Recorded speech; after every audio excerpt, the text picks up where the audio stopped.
なんだそのボロボロのスーツは。そんな状態で来るなんて言語道断だ。と、面接官に怒鳴られ、俺の就職活動の最終面接は最悪の幕開けとなった。しかし、こうなったのには理由がある。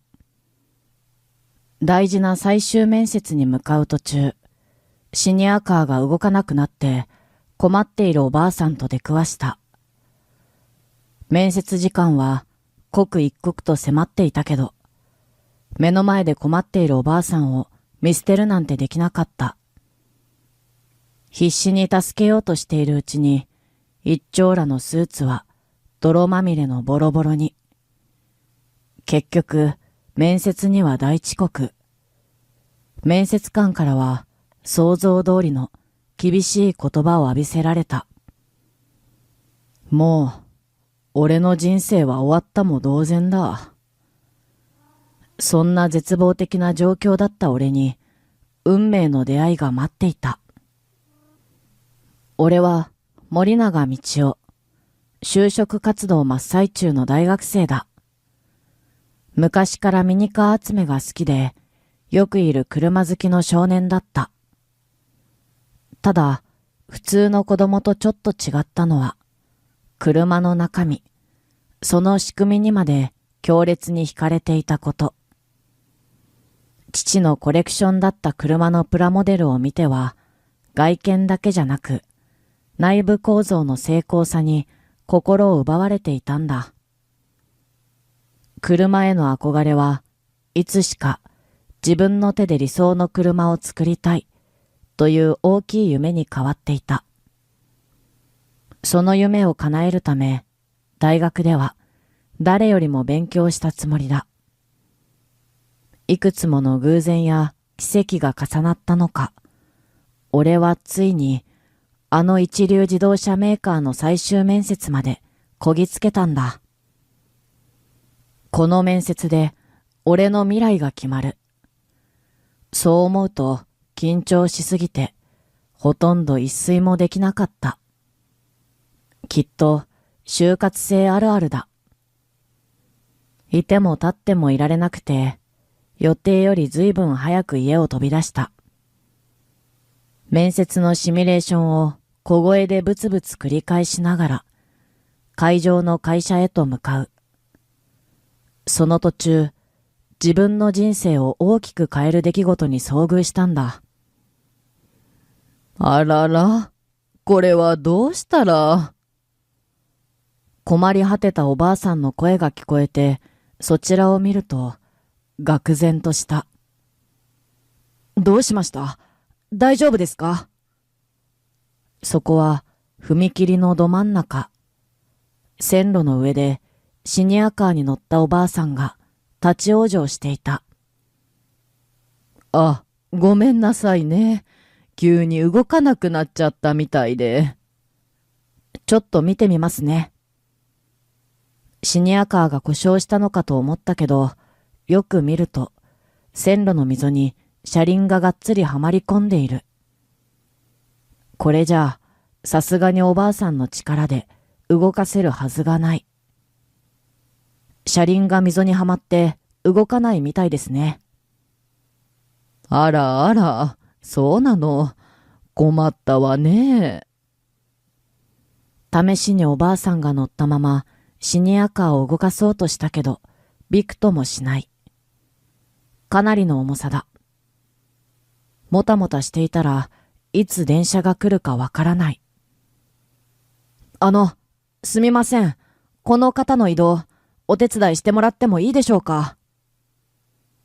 ちょうど通りかかった通行人の男性に声をかけ、おばあさんの移動をお願いした。俺はその間に溝から車輪を引き抜く作業に集中する。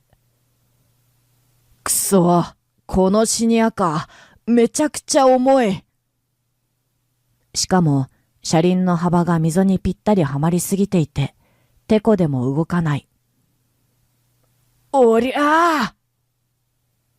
渾身の力で、なんとか車輪を引き抜いたところで、けたたましい踏切の警報音が鳴り響いた。遮断機が降りてきて閉まる直前に、俺とシニアカーは間一髪で踏切の外へ脱出できた。大丈夫？ごめんなさいね。私のせいで。いえ、大丈夫ですよ。ギリギリでしたね。おばあさんは近くの電信柱に手をついて少し息を切らしている。やっぱり歩くのは少し大変そうだ。とりあえずこれに座ってください。ずっと立っているのも辛いでしょうから。さっき引っ張り出した壊れたシニアカーに座ってもらう。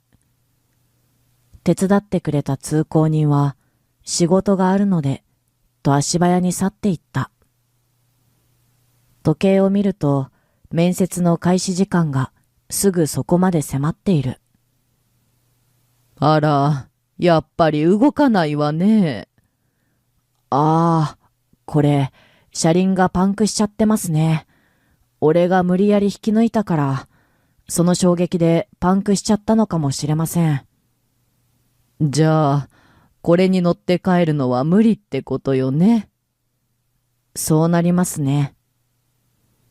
シニアカーごと乗れるタクシーなんてないだろうし、バスや電車は論外だ。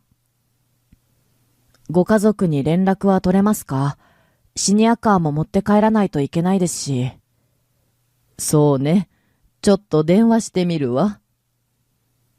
おばあさんが家族に連絡している間、俺も急いで面接を受ける会社に電話を入れた。こんな時間に遅刻の連絡なんて、常識的に考えたらアウトだよな。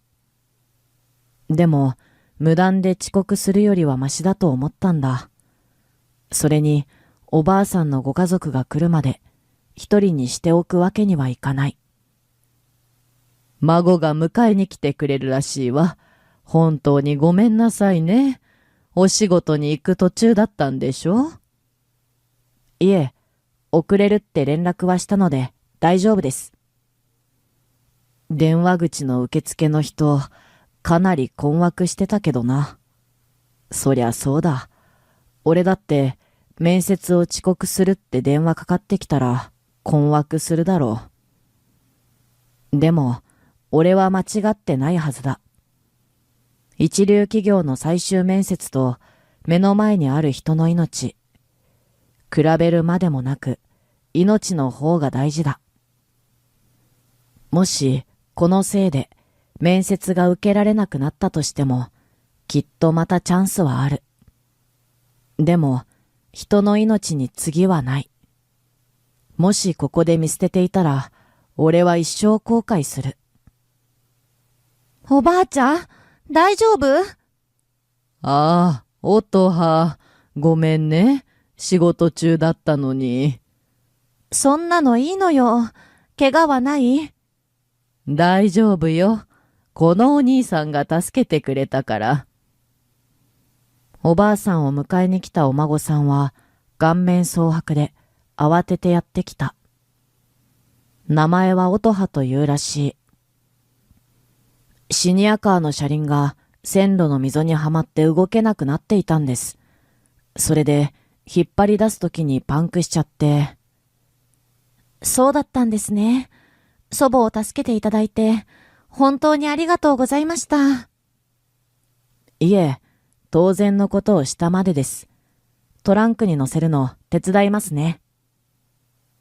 音羽の車はトランクが広く、シニアカーも余裕で乗せることができた。そこまでして時計をちらりと見る。今から全力で走れば、面接にギリギリ間に合うか、間に合わないか。もう大丈夫そうですか？はい。乗せてくださってありがとうございます。それではお気をつけて。俺はこれで失礼します。お兄さん、助けてくれてありがとうね。あなたのお名前、教えてもらってもいいかしら？はい。カピマル大学経営学部の森永道夫と申します。やべ、完全に面接モードの自己紹介しちゃった。そんなことに気づく余裕もなく、俺はその場を全力で走り去った。結局、面接会場に着いたのは、予定時刻を大幅に過ぎてからだった。すみません。今日面接の予定だったカピマル大学の森永道夫と申します。事前に電話は入れていたものの、受付のお姉さんの表情は明らかに険しい。後になって気づいたが、俺のスーツは土汚れと汗で見るも無残な状態だったのだ。申し訳ありませんが、最終面接はすでに終了しております。そこをなんとかお願いします。そう言われましても。俺の必死な形相とあまりにもみすぼらしい姿に何かを察してくれたのか、受付のお姉さんはしぶしぶといった様子で面接官に取り次いでくれた。しかし、面接官からの返事はなかなか来ない。頼む。なんとかここまで来たんだ。祈るような気持ちで待つ時間は永遠のように長く感じられた。やがて戻ってきた受付のお姉さんが告げたのは意外な言葉だった。面接官の方で協議された結果、特別に面接時間を10分だけ設けてくださるそうです。わかりました。ありがとうございます。ここで引き下がるわけにはいかない。この会社に入りたいという熱意を短い時間でも誠意を持って伝えよう。そう決意して面接室に向かった。しかし、現実はそんなに甘くなかった。事前に連絡があったとはいえ、面接に遅刻するとは言語道断だよ、君。申し訳ありません。そのスーツもなんだね。泥だらけじゃないか。一体、面接を何だと思っているんだい？すみません。これには訳がありまして。言い訳しようとしたが、3人の面接官は呆れ返った表情で俺を見るだけ。説明する隙さえ与えられなかった。言い訳なんてみっともないと言わんばかりに話を遮られる。与えられた10分間はほとんど一方的な叱責の時間だった。当たり前だけど、落ちたな、こりゃ。何の手応えも感じられないまま、俺はとぼとぼと会社を後にした。春からここで働くんだ、という淡い夢は、音を立てて砕け散った。あはは、お前、ひって格好だな。声のする方を見ると、そこには同じ大学の同級生、鳩山が待ち構えていた。ああ、鳩山か。そういえば、鳩山も、この会社の最終面接に残っていたんだった。お前、そんなんで面接受けたのか？これで落ちるの確実だな。遅刻とか、ありえねえだろ。そうだな。っていうか、よく来れたもんだぜ。俺だったら恥ずかしくて辞退するけどな。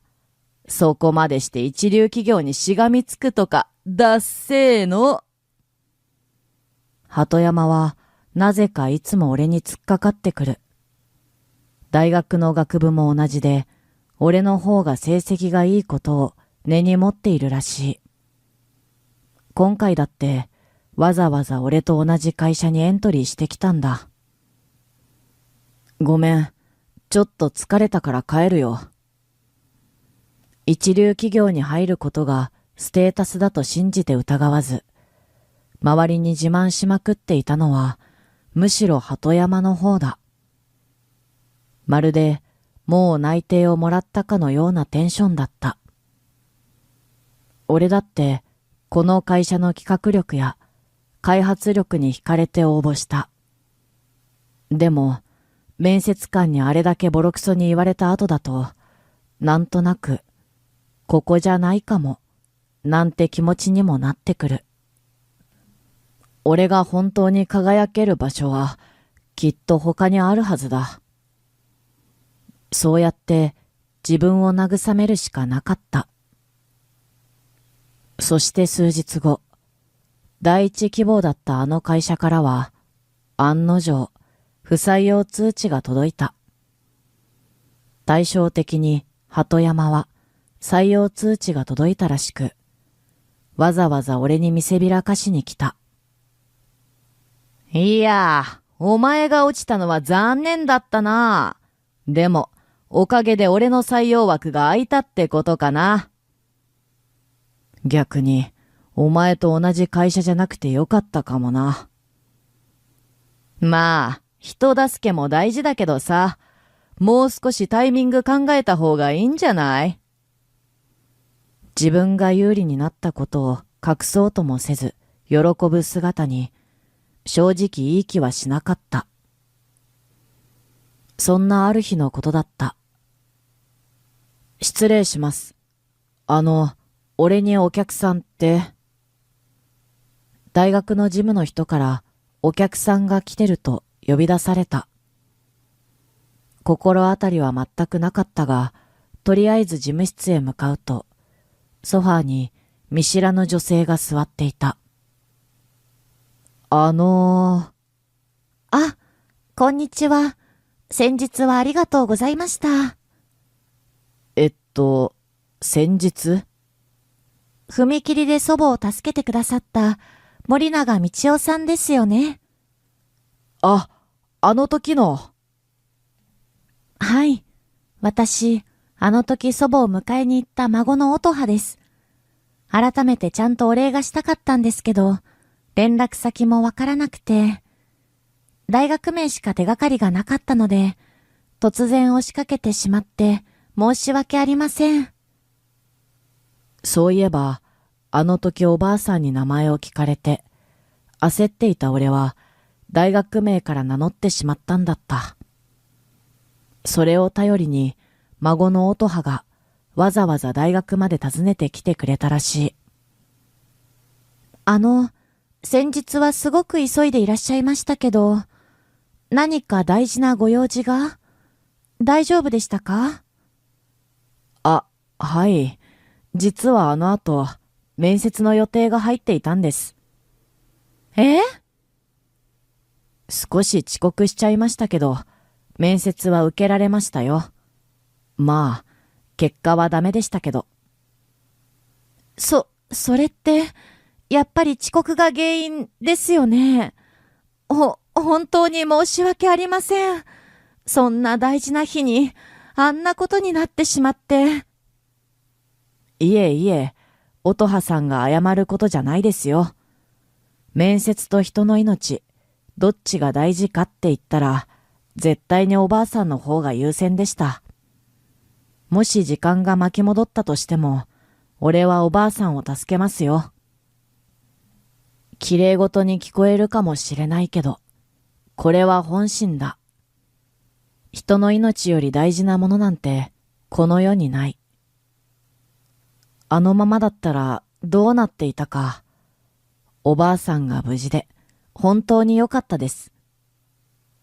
道夫さん、本当にありがとうございます。音羽は少しうつむいた後、顔を上げて尋ねた。ちなみに、どんな会社を志望されていたんですか？自動車メーカーです。自分で企画した車を一から作ってみたいっていう夢がありまして。今回はダメでしたけど、また別の会社にエントリーしてみようと思ってます。それを聞いた音羽は、口元に手を当てて、数秒考え込むと、俺に驚くような提案をしてきた。道夫さんのご希望に添えるかわからないんですが、実はうちの実家は自動車の製造会社なんです。え？小さな会社ですけど、父が社長で、私は社長補佐として現場の管理をしています。うちは主に製造ラインがメインなので、企画をすることはほとんどないのですが、もしご興味があれば、一度父を交えてお話しする機会をいただけませんか？こんな偶然ってあるんだな。就職浪人がほぼ確定だと思っていた俺に、予想もしなかったチャンスが舞い込んできた。そして後日、紹介されるがままに会社を訪問し、面接に臨むと、なんとも豪快そうなお父さん、社長が出迎えてくれた。おお、君がうちの母の命の恩人で、娘がスカウトしてきたっていう森永くんか。うちは一流企業みたいにでかくはないが、居心地の良さなら負けんぞ。聞けば、昔から続いている会社らしく、社長は3代目とのこと。企画や開発はほとんど手がけていないと言っていたが、その業界では名の知れた会社らしい。古くから働くベテランの職員さんから、車好きの若い社員まで、幅広い年齢層の人たちが働いている。俺が見た限り、みんな目が生き生きしていて、社内の風通しも良さそうだ。この会社、まだまだ成長するんじゃないか。そんな活気が感じられた。ゆくゆくは、うちでも一から企画、開発を手掛けたいと思ってるんです。道夫さんみたいに熱い思いを持った方が入ってくれたら嬉しいなと思っていて、うちでもオリジナルの製品開発のために、近々新しい部署を立ち上げようと考えているんです。君なら、その中心メンバーとして申し分ない人材だと、娘から聞いて判断したんだよ。その言葉を聞いて、俺の心に火がついた。そして、あの踏切での出来事がよみがえる。それでしたら、俺、シニアカーの開発がしたいです。え？自分でも驚くほど、自然に言葉が出ていた。あの出来事以来、ずっと心のどこかで考えていたことだった。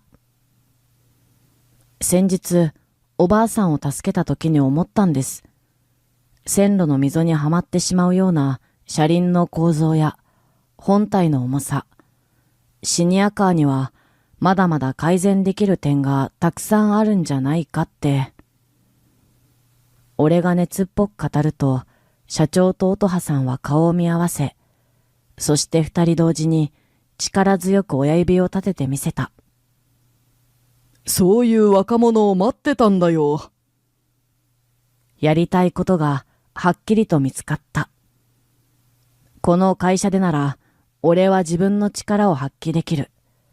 そう確信した。鳩山には、随分としょぼい会社に内定もらったんだな、なんて馬鹿にされたけど、そんなことはどうでもよかった。俺が本当にやりたいことができる場所を選んだんだ。希望に胸を膨らませていた。道夫さん、うちの会社に就職してくれたんだってね。おめでとう。入社してしばらく経った頃、改めておばあさんにご挨拶に伺うと、にこやかに迎えてくれた。こちらこそ、音羽さんに声をかけていただいて、本当に助かりました。その後、お体の具合はいかがですか？お怪我とかされていませんか？おかげさまで大丈夫よ。ただね、あのシニアカー、また動かなくなったらと思うと、怖くてもう乗れてないのよ。そうですか。後で知ったのだが、おばあさんが乗っていたのは、なんと、俺が最終面接で落ちた、あの一流メーカーが製造、販売している製品だった。ベストセラー商品らしいが、一方で車輪の細さや操作性など様々な問題点も指摘されているという。大丈夫よ、おばあちゃん。うちの期待の新人がすっごくいいシニアカーを開発する予定だから。音羽さん、そんなハードル上げないでください。ふふ。みちおくんに期待してるのは本当だもの。あらあら、そうなの。みちおさんが作ってくれるなら安心ね。それでね、おばあちゃん。今日はみちおくんがシニアカーについていろいろとおばあちゃんの意見を聞きたいんだって。まあ、この年寄りが役に立つかはわからないけど、何でも聞いてちょうだいな。ありがとうございます。まずお聞きしたいのは、普段使っていて、こんな機能があったら便利だな、と思うこととか。そうね。肘掛けが動かないから、乗り降りが少し大変なのよね。それに、座席のシートが硬いと、長い時間乗ってると、お尻が痛くなっちゃうのよ。なるほど。肘掛けとシートですか。俺は入社後、まずは製造ラインの仕事を一通り教えてもらいながら、音羽が新たに立ち上げた企画開発部の新人第1号として、シニアカーの企画、設計に没頭する日々を送っていた。社員のみんなも、俺がおばあさんを助けた一件を知っていて、いいものができてほしいと温かく応援してくれている。入社してすぐにこんな大きなプロジェクトを任されるなんて思ってもみなかったから、プレッシャーも大きかったけど、やりがいは半端じゃなかった。車輪はやっぱり溝にはまらないようにもっと太くて大きいものを採用したいんです。うん。それは絶対条件よね。あとは座席のシートですけど、長時間座っても疲れないように、柔らかくて軽い素材を探してみます。そうだね。中のクッション材も重要になってくるわね。企画開発部は今のところ部長の音羽と新人の俺の2人だけ。必然的に2人で試行錯誤する時間が増えていった。時間外に一人で残って作業をしていると、いつからか音羽が一緒に残ってくれることが多くなった。みちおくん、お疲れ様。今日もまだ帰らないつもり？あ、お疲れ様です。家に帰る時間がもったいなくて、つい。退勤後もこそこそと残業している俺を気遣ってか、いつからか音羽は手作りのおにぎりを持ってきてくれるようになった。頑張るのはいいことだけど、あんまり無理しないでね。無理させるためにスカウトしたわけじゃないから。はい。ありがとうございます。あと少しだけやったら帰ります。それより、いつもおにぎり、本当にありがとうございます。部長のおかげで、めちゃくちゃ元気が出ます。ふふ。お世辞が上手なんだから、みちおくんは。いえ、お世辞じゃないです。本心です。ありがとう。上司と部下、その関係性は分かっているのに、こうして二人きりでいる時間が、俺にとってどんどん特別なものになっていった。音羽は俺より6つ年上の29歳だけど、年齢差なんて全く感じさせない。いつも同じ目線で真剣に話を聞いてくれる。仕事に真摯に取り組む姿、そして時折見せる優しい眼差し。俺はいつも隣で支えてくれる音羽に特別な感情を抱き始めていた。いつの間にか惹かれている自分がいる。でも相手は上司だ。この気持ちはそっと胸の奥にしまい込むしかなかった。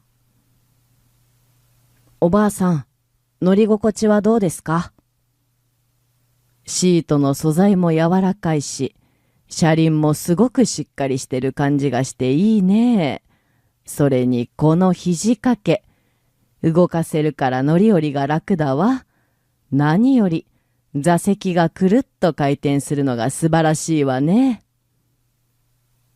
入社してからあっという間に3年の月日が流れた。企画、設計、試作、改良。その繰り返しの日々。ようやくおばあさんに試作機に乗ってもらえる日が来たんだ。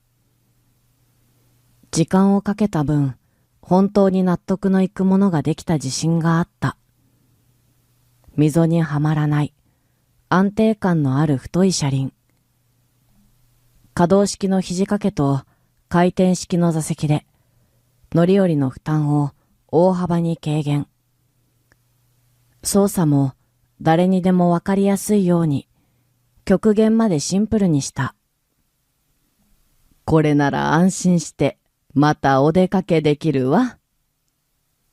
そう言って笑うおばあさんの顔を見て、俺は心の底から作ってよかったと思った。プレゼントした試作第1号機をおばあさんはすっかり乗りこなしているようだ。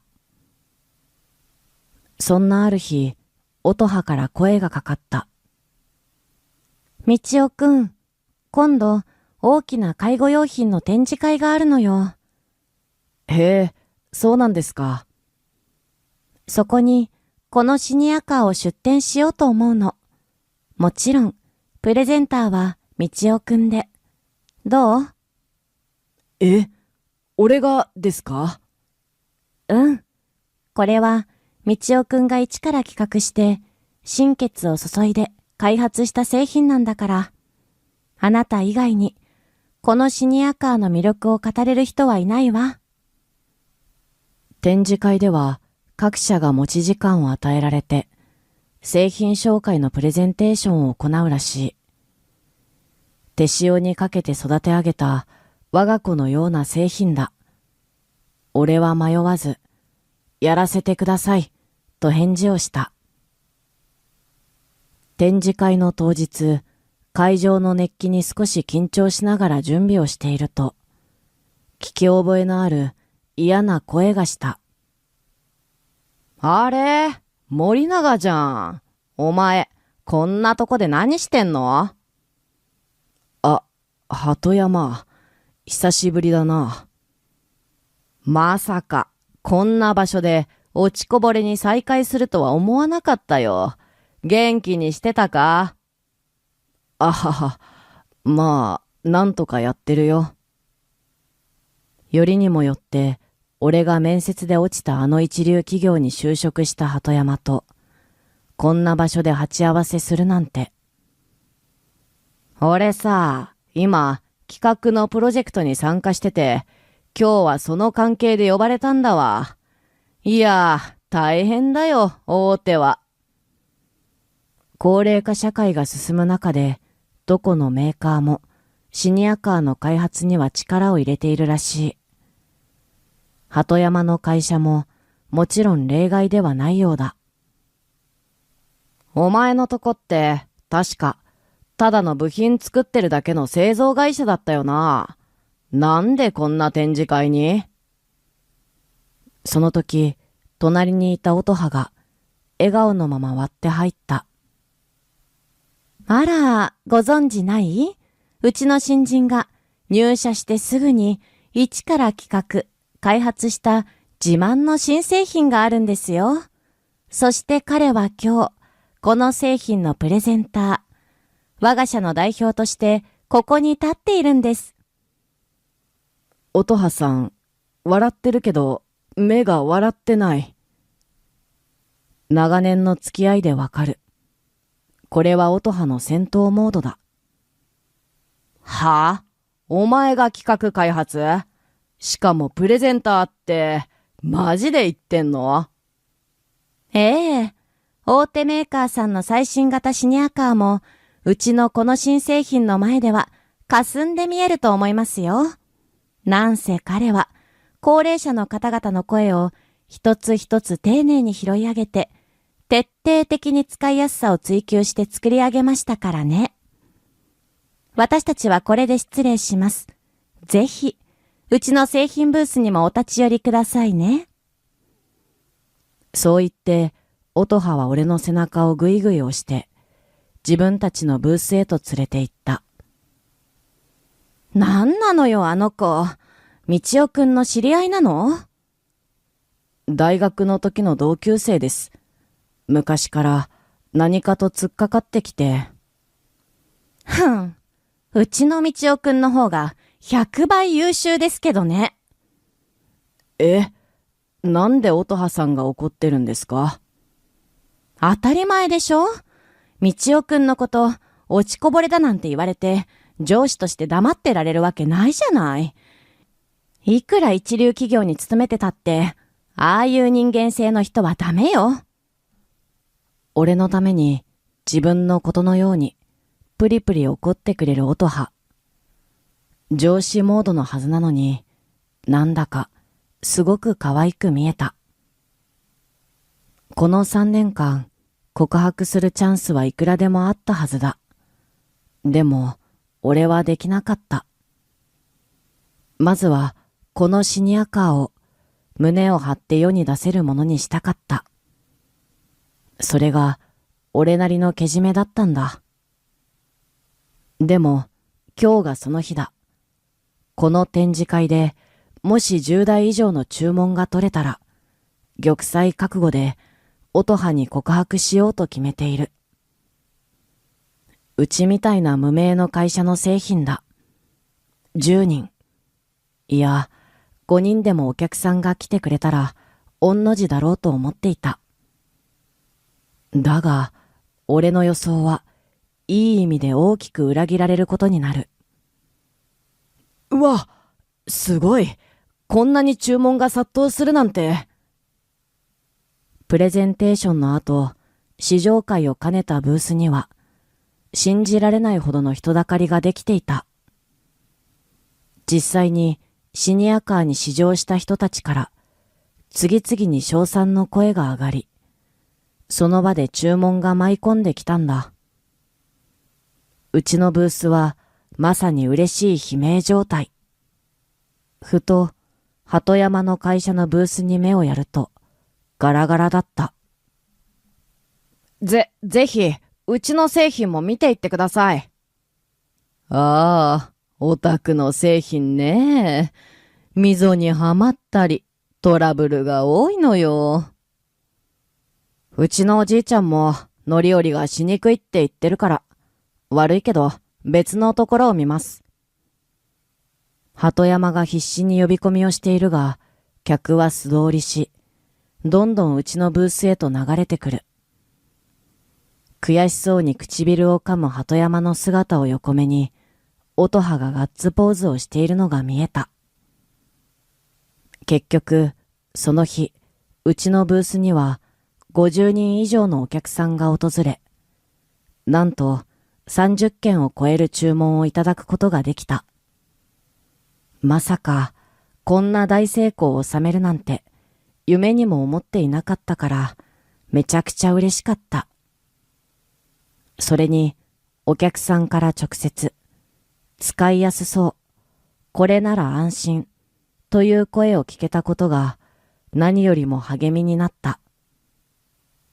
この日のために、必死で頑張ってきて、本当によかった。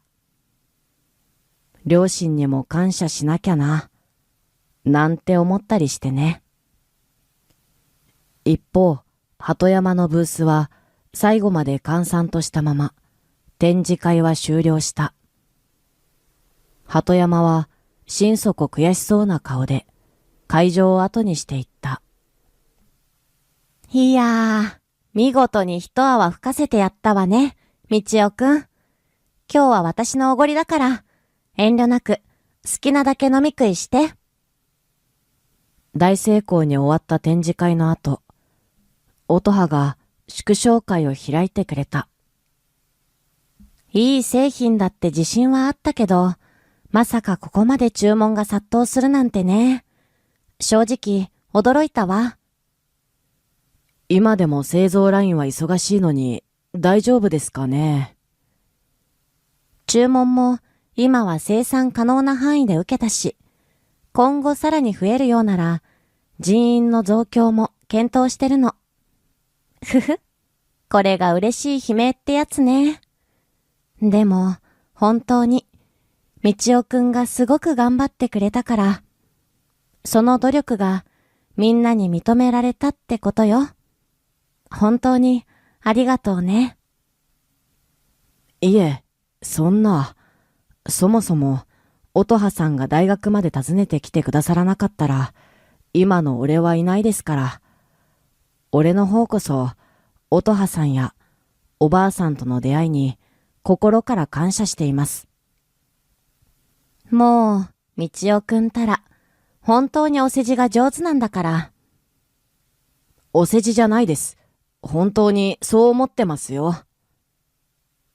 今日、10台以上の注文が入ったら告白すると決めていた。しかし、10台なんてはるかに超えてしまって、俺はちょっと焦っていた。音羽さん。どうしたの？こんな、年下の小僧に言われても、嬉しくないかもしれないんですけど、俺、今日の展示会で、もし10台以上の注文が入ったら、音羽さんに告白しようって決めてました。え？一緒にいるうちに、いつの間にか、音羽さんのことが好きになってました。怖いと思われるかもしれませんけど、実は3年も前からで、上司と部下っていう関係なのは分かってます。でも、俺のこと一人の男として意識してもらえませんか？もちろん、きっぱり振られたら諦めます。これからは、ちゃんと部下として徹底します。一世一代の告白。俺がそう言うと、意外にも、音羽は顔を真っ赤にさせてうつむいた。心の準備ができてなかったよ。そんな。照れながらそういう音羽を見て、俺の顔も、きっと同じくらい赤くなっているのを感じた。私だって考えたことあるよ。え？みちおくんのこと、一人の男性として見たことあるよ。本当ですか？うん。大学で改めて会ったとき、面接よりも人の命の方が大事だってきっぱり言ったでしょ。おばあちゃんが無事でよかった。時間が巻き戻っても同じことをするって。あの時から、みちおくんのことを男性として意識するようになってたんだ。でも、あなたは私の部下だから、そんな気持ち絶対に言っちゃいけないってずっと思ってて。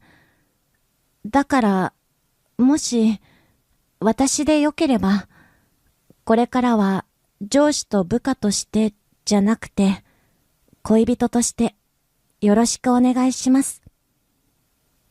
赤い顔のまま、はにかむように微笑む音羽。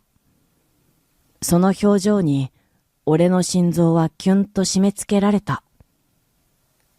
好きです。思わず、居酒屋だということも忘れて、叫んでしまった。私も、好きだよ。周りは酔っ払いだらけ。でも、そんなことはどうでもよかった。音羽も、同じくらいの熱量で、そう返してくれた。その夜、居合わせた他のお客さんたちからの温かい祝福を受けながら、俺たちは恋人としての大切な一歩を踏み出したんだ。こうして俺たちは仕事でもプライベートでも最高のパートナーになった。それからというもの、会社へのシニアカーの注文は止まることを知らず、製造ラインは嬉しい悲鳴を上げっぱなし、人員を大幅に増やすことになった。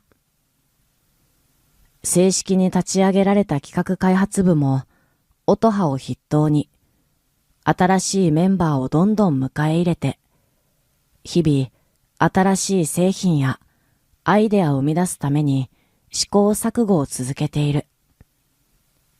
介護関連製品はもちろんのこと、あの展示会での成功がきっかけとなり、なんと大手メーカーからも共同開発のオファーが舞い込むようになった。今では介護車両の共同開発プロジェクトなんかも手掛けている。俺たちの会社はいつしか新卒の学生たちの間でも人気の企業となり、毎年何人もの新入社員が入ってくるようになった。働きやすい社風と充実した福利厚生がその理由らしい。そんなある日、音羽から思いがけない話があった。あのね、みちおくん。はい、どうしました？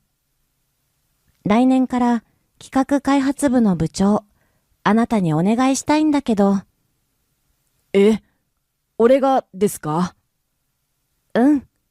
あなたにしか頼める人がいないの。でも、音羽は？ちょっと、お休みしなくちゃいけなくなっちゃって。休むって、どうして？赤ちゃんができたの。だから、1年くらい休もうかなって。付き合って2年。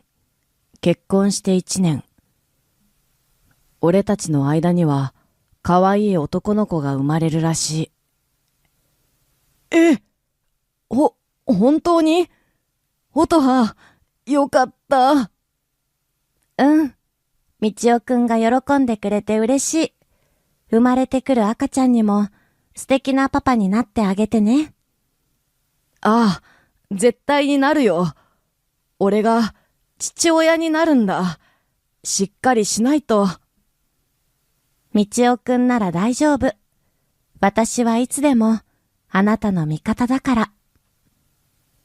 育休が明けたら、音羽は本格的に次期社長としての業務に専念することになり、俺が企画開発部の部長職を引き継ぐことになった。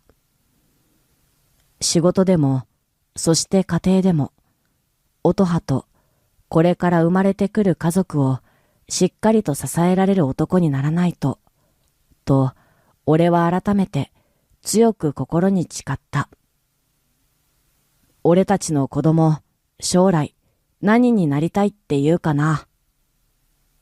あなたに似てものづくりがしたいって言うかもね。それなら嬉しいな。将来が本当に楽しみだ。未来なんて誰にも予測できない。悪いことだって起こるかもしれない。でも、いいことだってたくさんあるはずだ。そして悪いことの後にはきっといいことがやってくる。俺が経験したように。もし誰かが道に迷っていたり、辛いことがあって悩んでいたりしたら、俺が踏切でおばあさんを助けたように、そして音羽が俺に手を差し伸べてくれたように、俺も誰かの力になれる、そんな人間でいたい。そして人との縁、その一つ一つをこれからも大切にしていきたい。